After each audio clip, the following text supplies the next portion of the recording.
Guys, you won't believe this story I just discovered about a guy who became synonymous with power and mystery, Julius Caesar. Hey everyone, check out what I found!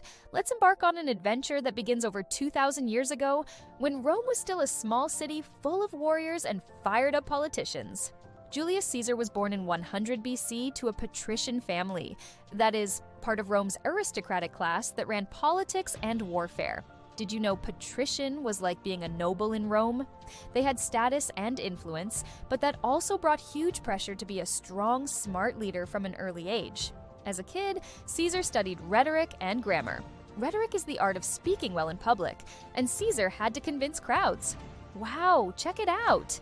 As a teenager, he was already crushing it with his speeches, leaving everyone curious about what would come next. At 16, he almost ended up in jail because of the violent political clashes rocking Rome. Can you imagine a city where rival factions fought in the streets? It was dangerous, but it taught Caesar to be cautious and plan every move carefully. In his early 20s, he went to Asia Minor as a military officer. That experience was decisive. Did you know he learned war strategies there and stood out as a bold young commander, earning respect even from non-Romans? Back in Rome, Caesar faced a huge problem. Pirates kidnapped him in the Aegean Sea. Did you know he was held captive until his ransom was paid? Crazy, right? Even while captured, he stayed calm and promised to hunt down those pirates later. And guess what? He did it. A few years later, Caesar married Cornelia, the daughter of an influential politician. That marriage helped him forge powerful alliances. Ever thought of marrying just to win allies? Back then, marriage was a political strategy too. Soon after, he launched his political career, starting as a leader of processions and public games. Roman politics had several stages, the cursus honorum, like a level-up video game requiring progressive offices. Caesar climbed fast, showing charisma and courage until he became consul. In 60 BC, he formed the First Triumvirate with Pompey and Crassus, an informal alliance to divide power among three men.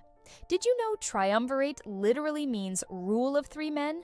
They combined political and military support to control Rome, but that partnership had many ups and downs later on.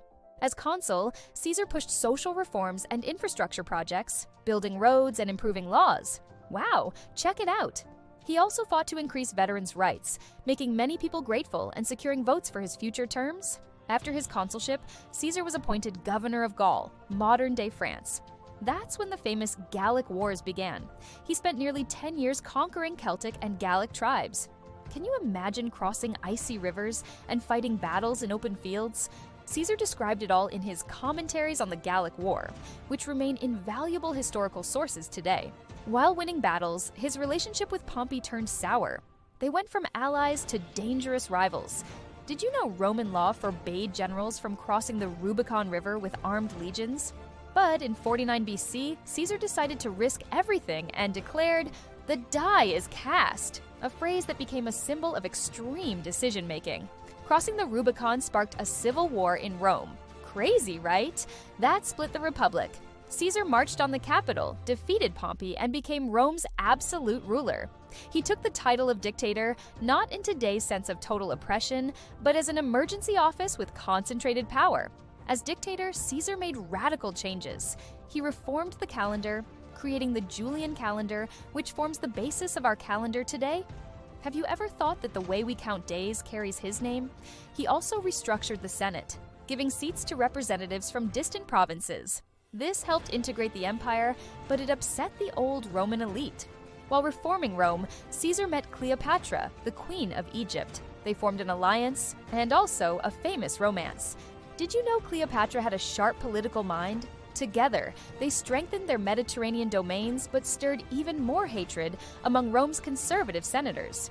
In his final years, Caesar concentrated so much power that he became dictator perpetuo, dictator for life.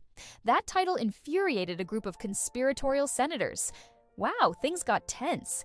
They plotted an ambush to prevent him from becoming king, because for many Romans, king was a forbidden word. On March 15th, 44 BC, the Ides of March, Caesar was assassinated in the Senate by a group of friends and enemies. Can you imagine the shock? He was stabbed 23 times. According to legend, he saw Brutus among the conspirators and uttered, "Et tu, Brute?" as the ultimate expression of betrayal. After Caesar's death, Rome sank into more civil wars until Augustus emerged as the first emperor. Caesar's figure became a myth, lent his name to the month of July, and inspired titles like Tsar in Russia and Kaiser in Germany centuries later. Pretty cool, right? Today, Julius Caesar's journey is studied in books, series, and even video games. His speeches, conquests, and military strategies are references for leaders and students. Did you know many quotes attributed to him appear in modern films?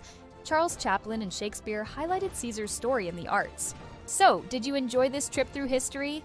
Then hit like, subscribe to the channel, ring the bell so you don't miss anything, and comment below which character you want to see next. See you in the next video.